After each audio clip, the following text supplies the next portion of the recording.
Welcome back to Ben's Book Club. Today, we are diving into a classic, Napoleon Hill's Keys to Success. So, what if I told you that success wasn't about luck, but a formula you could actually learn? Well, that's exactly what we're breaking down today. Let's just start with the biggest idea of them all, the one that really underpins everything else we're going to talk about. Whatever the mind can conceive and believe, it can achieve. Now, for Napoleon Hill, this wasn't just some feel-good motivational quote. To him, it was a fundamental law of the universe, the idea that our thoughts literally create the blueprint for our reality.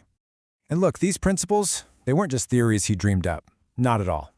They were distilled from over 20 years of research, where Hill interviewed more than 500 of the most successful, self-made millionaires of his time. We're talking about giants like Andrew Carnegie, Henry Ford, and Thomas Edison. So, all that research, all those interviews, they led Hill to this really powerful conclusion he called the success system. He basically argued that achievement isn't an accident. It's not just a matter of luck. It's a formula, a system of habits and thinking that can be learned and repeated by anyone. Here's the core idea in a nutshell.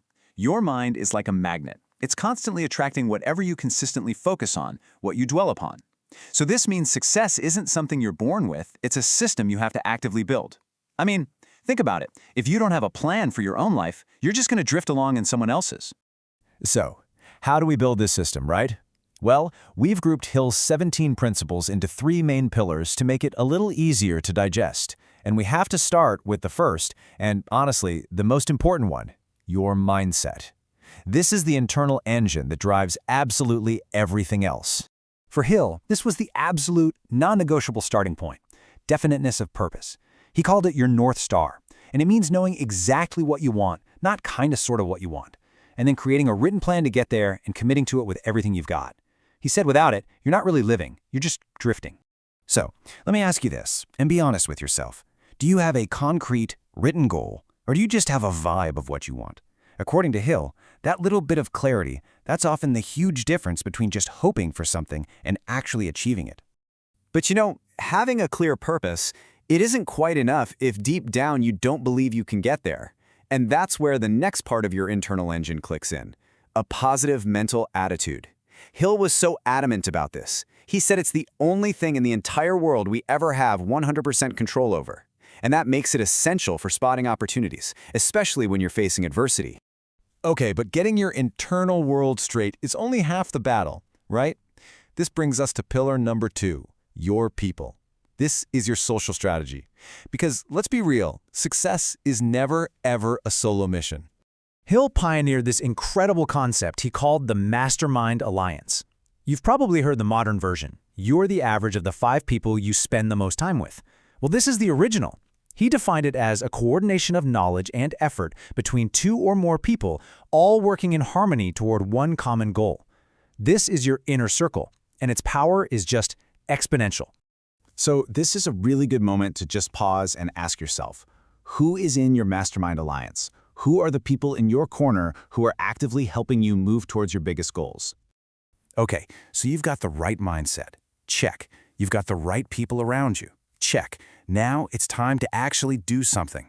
So let's move to pillar 3, your actions, the discipline factor. This is where all those great ideas meet cold, hard reality. A really crucial principle here is going the extra mile. Hill described this as the practice of rendering more and better service than you are paid for. Now, this isn't about being exploited, it's a strategy. It's about building a reputation for excellence and activating what he called the law of compensation, where your value just inevitably increases over time. And he didn't just leave it at that. He broke it down into this simple, really actionable formula called QQS. It stands for 1, the quality of your service. 2, the quantity of your service. And 3, the spirit of your service. Doing it with a positive, cooperative attitude. Master those 3, and you'll stand out, period. But what happens when things go wrong? Because you know what? They will. Hill was very clear about that. But he also said this, every adversity carries with it the seed of an equivalent benefit. So the key here is that failure isn't the end of the road. It's a lesson. It's an opportunity to find that little seed of benefit and use it to grow stronger. So, we have the mindset, the people, and the actions. But let's be honest, these ideas are nearly a century old. Do they really still hold up in our modern world? Let's put them to the test. For example, How does a principle like going the extra mile fit into the age of quiet quitting? I mean, on one hand, Hill's idea is all about creating future value for yourself. But on the other hand, the modern conversation is about setting healthy boundaries and being compensated fairly for the work you do right now. It's a fascinating tension, isn't it? And it's also really important to acknowledge the controversy around the man himself. Napoleon Hill was, to put it mildly, a polarizing figure.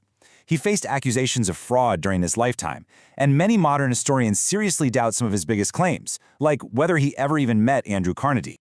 And this all brings up a really important question for us, for anyone who's trying to learn something. Can a message be valuable even if the messenger is flawed? It's something to really think about as you evaluate these principles for yourself. So, after everything we've covered today, I'll leave you with this final thought. Think about the keys we've discussed: that definite purpose, the strong mastermind alliance, the power to learn from adversity.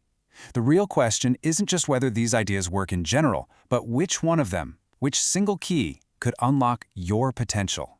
Subscribe so you don't miss an episode.